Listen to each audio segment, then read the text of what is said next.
Hello everyone, and welcome back to Inside ArtScroll, where the books you read and the people who write them come to life. Today we are joined by Yoav Elan and Danny Rubin in relation to Avodas Hakorbanos, and we'll describe your unique relationship with this special sefer. But let's start by each of you introducing yourself, tell us what you do, and then we'll get into your unique connection to this unique volume. Danny Rubin. I currently give a weekly shir in Avodas Hakorbanos. It started way back when I learned in Yeshiva Chafetz Chaim for many years, in New York, Yerushalayim, and then Rochester, where I developed an affinity for Hakorbanos. I have smicha from Rav Moshe Heineman, and I currently work at Baltimore Gas and Electric by day, and have barred in Maryland and DC, so I'm a lawyer as well. But just my affinity for Hakorbanos has thankfully allowed me the opportunity to still be a Marbitz Torah. I give a weekly shir. I saw the sefer. I fell in love with it. I've been learned through it once with the author's great-grandson, and before ArtScroll took it up, I translated a simon and published that. Now, once ArtScroll has that volume, it's just incredible, and I can't get enough of it. And I'm just continuing to give shiurim on it as we go forward at night. Thank you, Danny. And Yoav, what do you do? Well, I am currently a writer for ArtScroll, an illustrator for ArtScroll.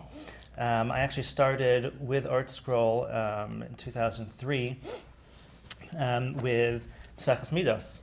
They were looking for someone at the time to write and eventually illustrate Maseches Midos for the Schottenstein Gemara. And I happened to be at the right place at the right time. I was in Yeshivas Ner Yisrael, learning in the Kolo there. The Mashkiach Rav Moshe Eisman Shlita, also an ArtScroll writer, he put me in touch with Rabbi Cheskel Danziger.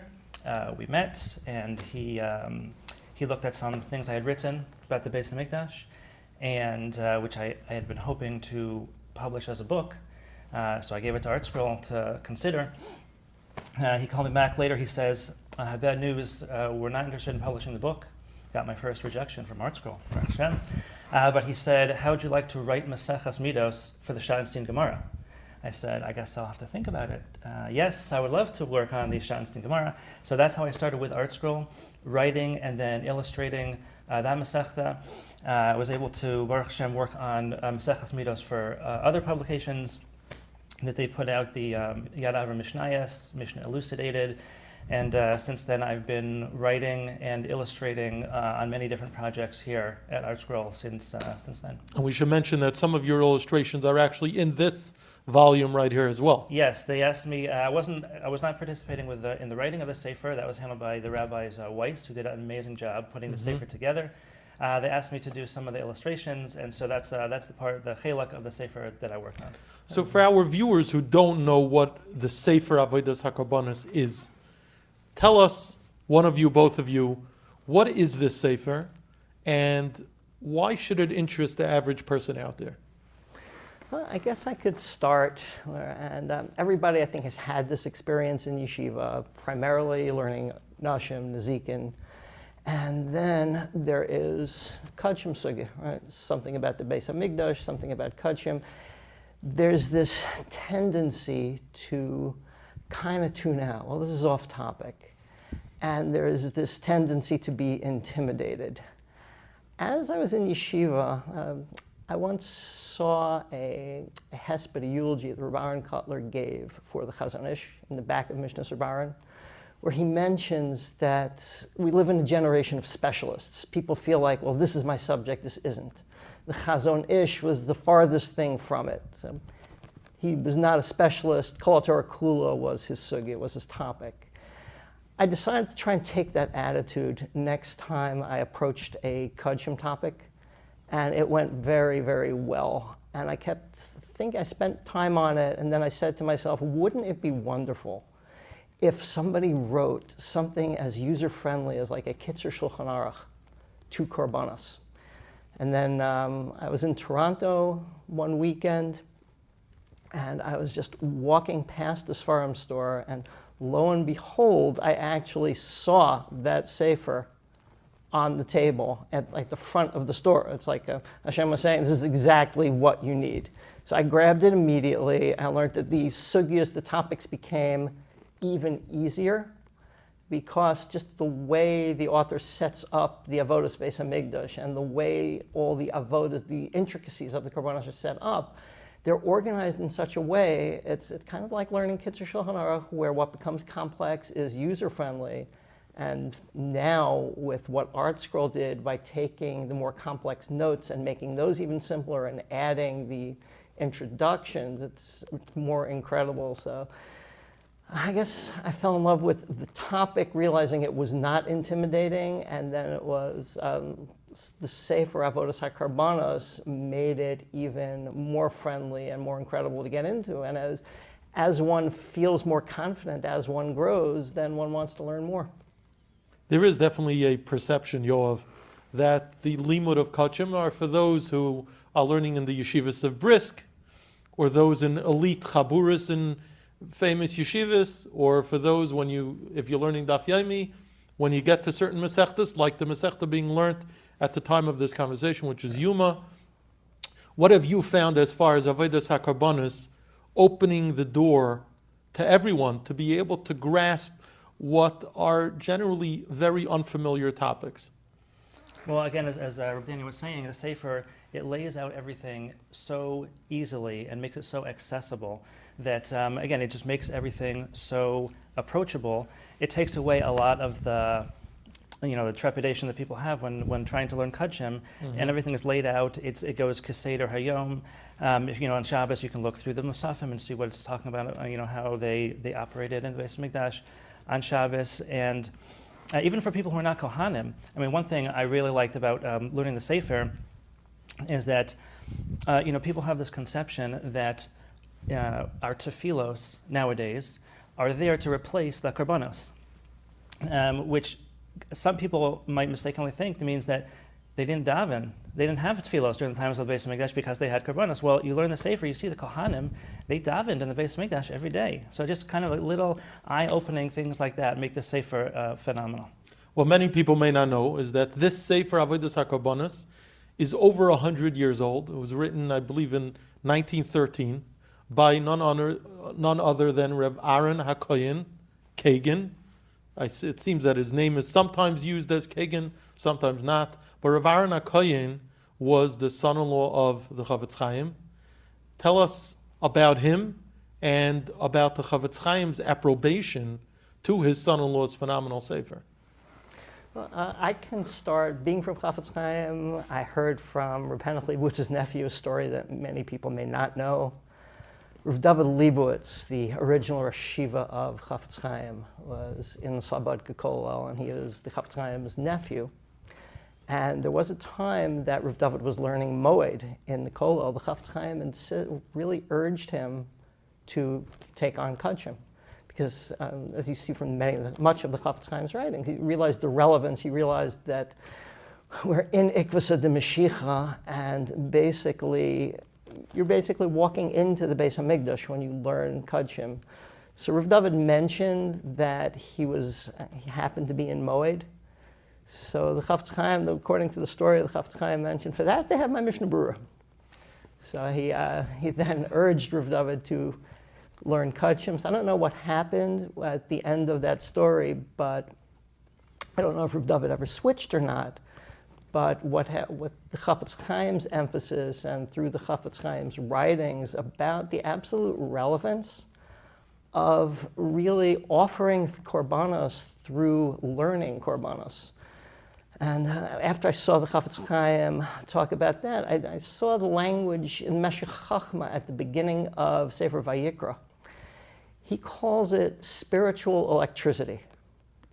So imagine, for those of you that have ever lived through a blackout, wondering when is the power going to get back on. Now, full disclosure, I work at Baltimore Gas and Electric, and I've been on storm duty. It is a real challenge. So imagining for a second that when is the power going to get back on? And then the frustration of not having power. the fact that we have the power of the Beis Hamikdash and the way the Reb Meir Simcha and the Meshech Chochmah describes it, you see that when the Chafetz Chaim describes the urgency to learn Kachim, because we are literally offering Korbanos. I know the Sifsei Chaim, Reb Chaim Friedlander, and explaining Tfilos, he talks about in Rosh Hashanah davening, Yontif davening, Simcha la'artzecha v'sason le'irecha. So why in Yerushalayim is there a higher level of elation when we offer in the tefillah? So he answers that Yerushalayim was a city replete with korbanos. When you have a korban, your relationship with Hashem changes in the blink of an eye. You just flip that switch. You've grown to be a different person. You've grown to be someone who atoned for himself.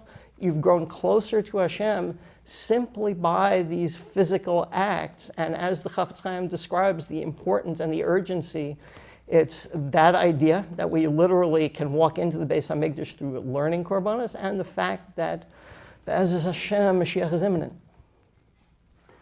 I just point out one other thing, that I do not know the Sefer as well as Reb Danny does by any means.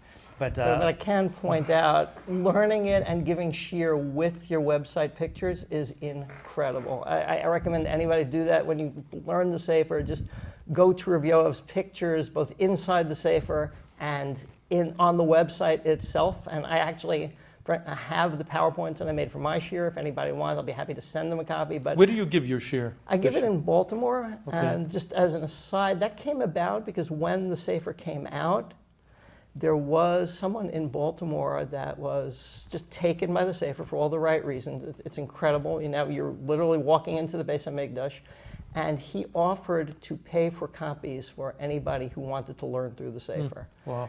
So I believe that idea was bandied about, and then I think some of the Rabbanim in Baltimore said that, well, if that's where the program is, we're going to go further, and the program needs a shir. So it just so happens I learned through the Sefer with the author's great-grandson, and he thought of me, and happily I jumped at the chance, and then he told me about Rabbi Elan's website, and accompanying that, it couldn't be a better combination. I do want to mention the original Sefer by Reb Aaron HaKohen received many glowing haskamas from no less than Reb Chaim Brisker, Reb Chaim Moiser, some others.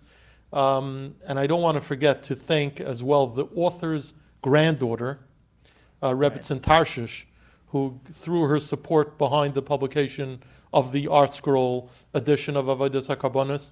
The translation on this particular volume was done by Rabbi Moshe Weiss.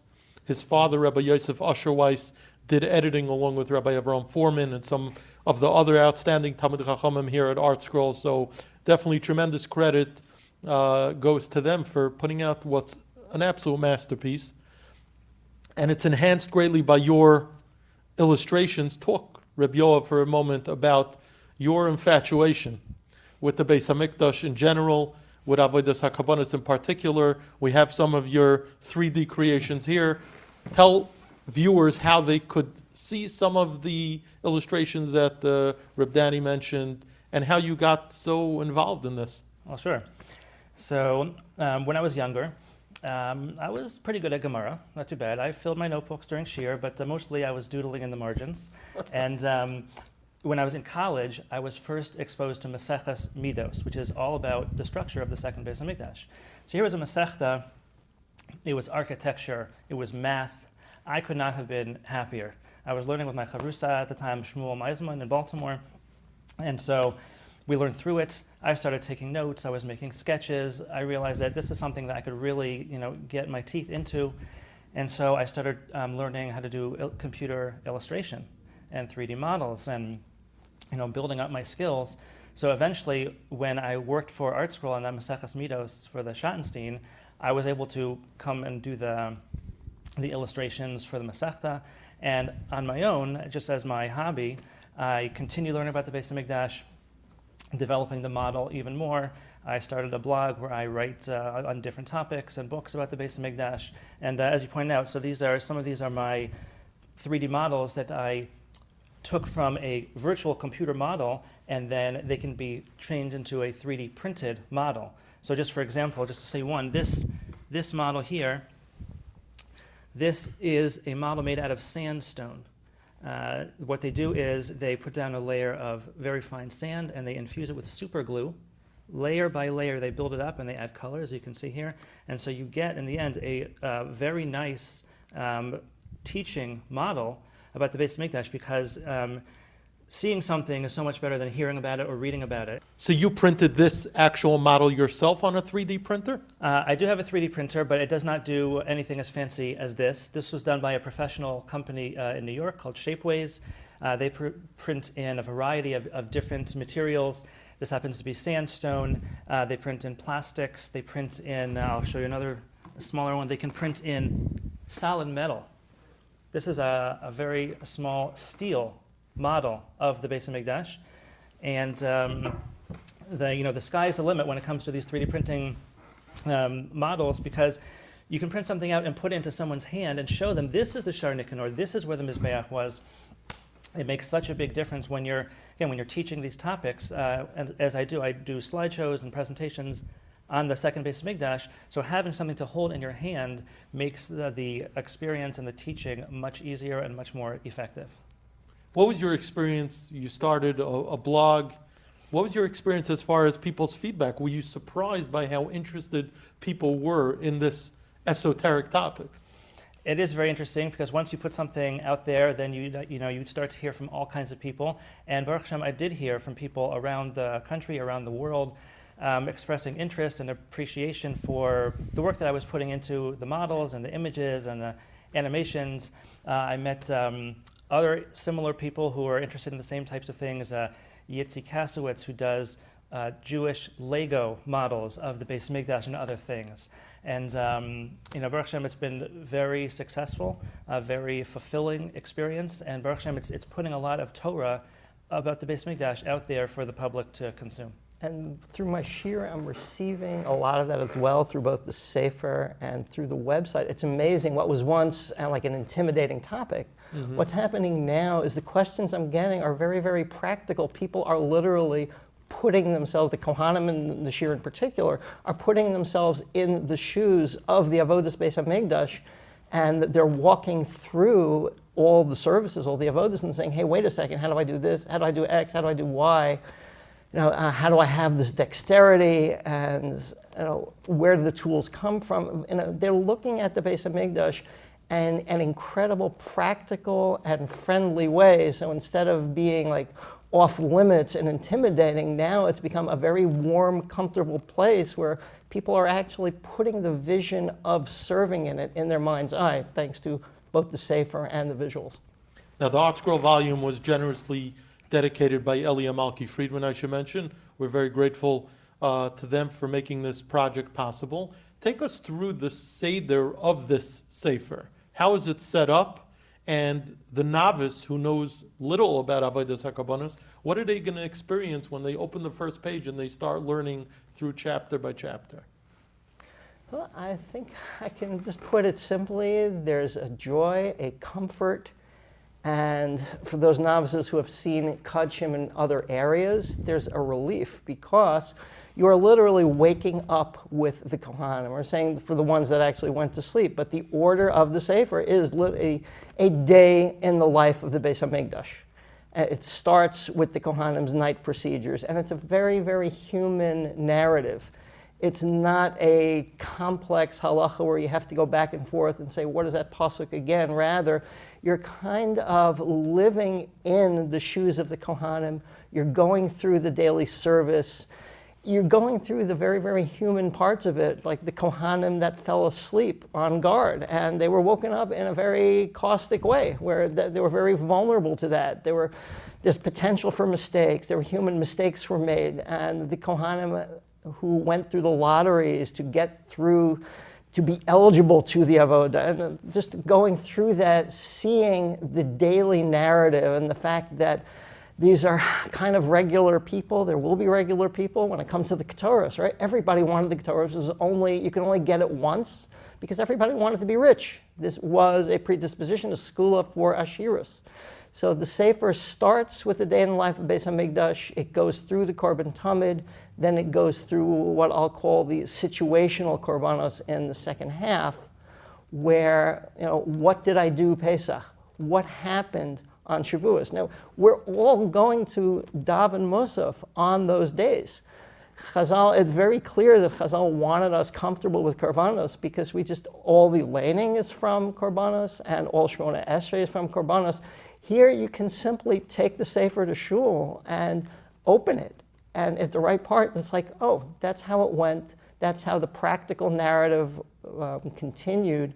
And that's what was accomplished each day. So it really goes through first the daily routine, and then I'll call it the seasonal, the situational routine. And there's a major section on the Avodas Yom HaKippurim, which is a whole topic unto itself. And that also will give people a renewed appreciation or a first-time appreciation. Exactly. For what was involved. That's where we're spending a major share of Yom Kippur at the point where we're very vulnerable to getting tired. And if one is just reading that section of the Yom Kippur Machzor kind of by rote, well, these are just kind of ceremonies, rituals.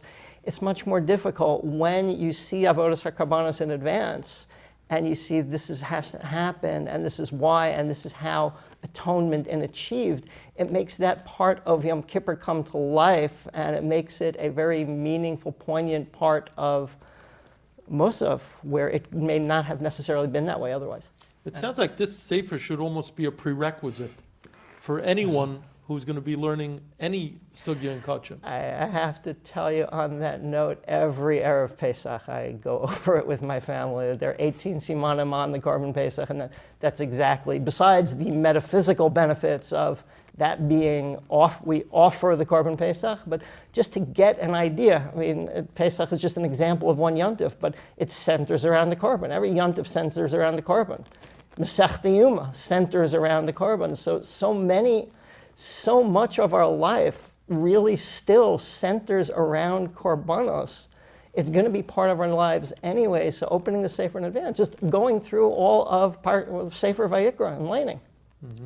And even for Yom Kippur, especially for me, I found that knowing the structure of the Beis HaMikdash, reading the Seder Avoda in detail in Avodas Hakorbanos, when you come to that section of the davening where we're reading through the very concise and poetic description of the Avoda, you get a better appreciation, again, for the poetry and for what's happening behind those words.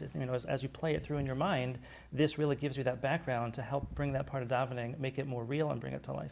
Now, Rabbi Yoav, in all the time and effort that you've devoted to the Beis HaMikdash and Avodas HaKorbanos, what is perhaps the most surprising component of the Avodah or the structure of the Beis HaMikdash that you discovered that maybe people don't know? Well, interesting. I found when I was researching the topic in general is that we know, for example, in Hilchos Tefillah, so the halacha is when you're outside Eretz Yisrael, we face Eretz Yisrael when we daven. In Eretz Yisrael, you face Yerushalayim. In Yerushalayim, the Beis HaMikdash. In the Beis HaMikdash, when you daven, and as we discussed, they daven in the Beis HaMikdash, they face the Kodesh HaKadoshim. So the Mishnah Brura writes that this is not just an exercise in map skills. This is a mental exercise where he says you have to imagine yourself davening in the Beis HaMikdash, in the Kodesh HaKadoshim. So how could you do that if you don't know what the Beis HaMikdash looks like? And I'll just jump in on that. Rav Schwab says something on that subject was incredible. Rav Schwab wrote a sefer on Mashiach. Basically, in the sefer on Chumash, Parshas Bo, he talks about the fact that Rabbi Chanan really encouraged him to do that. In the beginning of that sefer, he speaks about the weekend that he spent with the Chafetz Chaim. And it was Parshas B'Shalach, and somehow the question was posed to the Chafetz Chaim and say, we're reading about the man, and Medrash tells us the man tasted like whatever you wanted it to taste like. And the question was posed to the Chafetz Chaim, let's say you didn't want it to taste like anything. You had no particular intention in mind. So the Chafetz Chaim answered, well, I'm afraid to tell you that you've just forfeited the beauty of the man. If you didn't have anything in mind, then it wouldn't taste like anything. But then he added something astounding to me. He said, that's the way it's going to be in the Messianic era. if somebody doesn't get themselves to appreciate what's going to go on b'Yemos HaMashiach, they're going to live through Yemos HaMashiach, the greatest blessing ever to happen to mankind. And they're not going to appreciate it, just like a tasteless mun. So to me, just going through the Avodas in the Korbanos and going through what will happen, Ikvus and Mashiach, it's scary. The Chafetz Chaim basically said that we will not appreciate it until we learn to appreciate it, and this is one of the most incredible tools to do so. Yoran, the Chafetz Chaim is famously known as promoting the limud of Kachim, and this sefer in particular, as mentioned in the introduction, the Chafetz Chaim reviewed every word. He measured every word of this particular sefer. So we know that the Chafetz Chaim put a tremendous amount of emphasis on learning these topics, and both of you kind of epitomized that. So kol hakavod. Thank you. Why do both of you believe that many people are either intimidated or disinterested in learning these topics? I'll start with Yoav. Well, again, as Rabbi Danny pointed out, when people come to a Kachim Sugya, they get scared off because it's unfamiliar and they don't really have the background that they might have in other areas, and so they get nervous about it. But again, like especially with a sefer like this, where it's something that can be explained clearly and easily, and it's not only that, but the Chafetz Chaim writes in his Sefer Torah Or, he says that we really have a chiyuv to become familiar with the structure of the Beis Hamikdash and the Seder of the Korbanos, because he says, when the Gemara ends the sugya with teku, the tishbi yitaretz kushios v'abayos, he says, don't misunderstand that to mean that when Mashiach comes, Eliyahu Navi will just simply come and teach everybody Hilchos Beis Hamikdash, Hilchos Avoda. He says, no, we have to do all that pre-learning with the tools that we have right now, because Eliyahu is not going to come teach us things that we could have learned on our own. Mm-hmm. And so we have a chiyuv to go through, learn the sugyas, become familiar with them. And again, with a sefer like this and Maseches Midos and the work that ArtScroll has done to make these things accessible, that becomes much easier now than it ever was before. Danny, what's your feeling on that? Building on Rabbi Yoav's point, I agree that we're sort of introduced to it in what I'll call a sideways. When it comes up, it sort of interferes with the main topic. And that's where if you just learn the foundation, the building blocks first, it becomes much more comfortable. And I just remember a story. I went to Camp Monk way back in the day when Gedalia Zlotowitz was a sweet little camper. And at that time, Reb Shimon Eider was in charge of teaching teenagers, and the summer's topic was Haggalas Kalim. And he brought us all into the room the first night, and how do you get some 15-year-olds interested in Haggalas Kalim? One of the most important things he said to us at the start of that year was, even if you don't master the topic, there's light years of difference between when somebody informed asks a question and when somebody uninformed asks a question. So at the very least, when you build up your repertoire, when you build up your level of knowledge, you become comfortable. And the questions that you see are no questions, go away, they become obvious to you, and you become a more sophisticated person in that area. And then even the questions that you ask, spur on much better dialogue. So again, using the sefer where you don't have to be proficient, but there's no comparison to when somebody informed builds on their knowledge of Kachim and somebody who is uninformed asks. So parenthetically, I've passed, and from that shir when I was 15, I've passed in the wealth of shilos already, forgetting about anything else. But the fact that we don't take it on as a primary topic, it's not as user-friendly, is one reason. But the other, and I sort of quote from my day job, I do training for utility. One of the principles of adult learning, if you will, is relevance. So when you do train adults in the corporate world, you have to establish relevance to get their attention. I think when people realize that Korbanos and Kachim are as relevant as ever, Chazal tell us this time and time again. we have the opportunity to offer a korban olah. We have, through learning its Torah, to offer a chatas, to offer an asham. So the fact that that opportunity is available to us, I think Gemara Bava Metzia talks about the fact that Kadshim is one of the Siddharim in Mishnayos that are no Gelamai, so they're relevant, they're practical today. So the fact that when we open Hilchos Korbanos and we go through those, we receive the metaphysical powers of Korbanos, the spiritual electricity, is something that can't be emphasized enough, and perhaps we don't do it because when we learn it in school, maybe people are too young to appreciate that. But basically, we know about all the brachas available from Gedolim, all the koach hatfilah. Korbanos are alive and well and are a spiritual tool that's powerful in that same tool chest. So that message doesn't get out there as much as, maybe I'll say, as it should be, and that way people would appreciate more that I have a problem with the relationship. The relationship is with the HaKadosh Baruch Hu. Well, I can learn Hilchos Chatas, right? Mordechai, in the time of Esther, when the times were at their worst, what was he osik? And he was osik in Korbanos. He was offering the Korban Mincha. So all these spiritual tools are alive and well and powerful, and they, the benefits are available to us all. But I don't think that is emphasized enough. Yoav, what's your feeling on that? I think that everything that Danny is saying is correct. I've had the same experience, but again, it comes from a place of, I want to say, at least for myself, for ignorance. That it looks scary on the outside, but when you approach it, the topics are accessible, and these things are concepts which people can understand. I mean, again, like when I first learned Maseches Midos, it's math, it's architecture, nothing esoteric. It's just start with the basics and then build on top of that to the Seder Avoda, and then you find yourself you're into the Inyan, and it starts to become much more. Well, meaningful. You've done a yeoman's job helping to open the door, make it accessible through illustrations. There's nothing better than a picture, which is worth 1,000 words, to explain what something looks like or looked like. In this case, in depicting the Beis HaMikdash and the Avodas Hakorbanos and the Kelim of the Beis HaMikdash, what was one area that was particularly daunting or arduous in depicting? The one thing that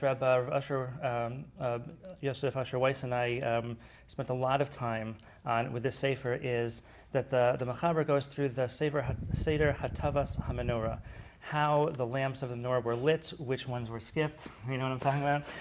Very complicated, very complex, and Rav Yosef Usher wanted to boil it down into one easy diagram that captured all the whole sugya on one page. So that was a task that we spent many hours working out the back and forth and how we're going to present it. I think we did a pretty good job of it. I can jump into that. I covered that 2 weeks ago and did a masterful job because it went smoothly in Shir. So, so that was a whole sugya that we had to go through. But I think it came out, and the diagram kind of sums up all the key points. Well, thanks to both of you for really, you through your share, you through your diagrams, through your ongoing conversation with Klal Yisrael, being available to answer questions, and really through this encouragement in this conversation, that people should feel comfortable opening up this Sefer Avodas Hakorbanos as kind of an opening to this topic, to be comfortable, not to be scared, not to be intimidated. They'll find that, as we were talking before, that they'll find that they'll have a growing interest in the topic the more they learn about it. Any final word from either of you as we close this conversation?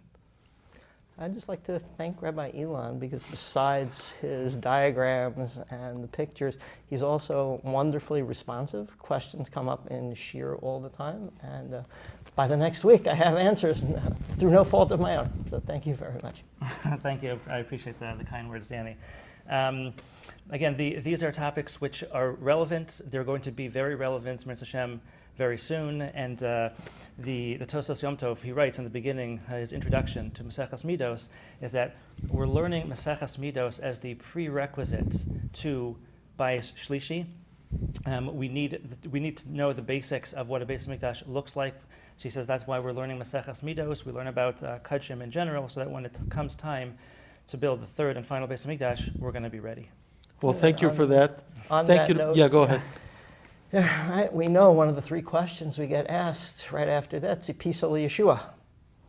So did you long for the Beis Hamikdash? So I don't know how long I could emotionally, my Tisha B'Avs aren't necessarily as emotionally gut-wrenching as I like, but I feel very, very comfortable answering that question by the regular Seder and Avodas Hakorbanos. Well, thank you to both of you for traveling from Baltimore, I should mention, out to ArtScroll here in Rahway, New Jersey, to discuss the Sefer. And Emir Hashem, when Mashiach comes, B'meher v'yameinu, I know at least two people I'll be able to go to, two friends, if I have any questions with the Avodas Beis Hamikdash, the Avodas Hakorbanos. So thank you to both of you for what you're doing in spreading awareness, so to speak, of this important topic, and may it stand as a schus to both of you.